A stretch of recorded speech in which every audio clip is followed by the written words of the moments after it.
Kecil-kecil kau dah pandai mencuri ya? Tak, ayah. Adik tak curi, ayah. Lepaskan adik, ayah. Kalau tak curi, macam mana benda tu boleh hilang? Adik tak tahu, ayah. Tolonglah lepaskan adik. Ayah tanya sekali lagi. Tak mana buku handphone ayah? Adik tak tahu. Oh, tak tahu ya. Tak nak. Alamak. Eleh, kecilnya isi bos ayah. Adik jangan nak mempersendakan isi bos ayah. Tak apa, ya. Tak ada orang tengok. In karakter balik, ya. Oh, tak nak mengaku ya?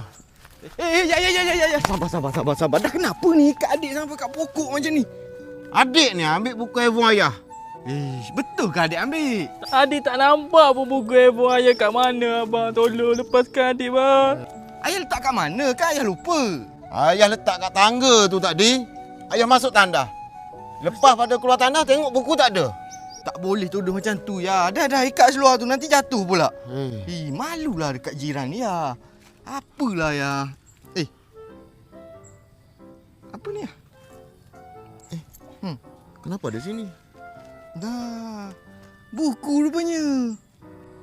Habis tu macam mana ni ya? Dah bilo kena rotan ni. Dek, ayah minta maaf ya, Dek. Ayah minta maaf ya, Dek. Ayah minta maaf, Dik.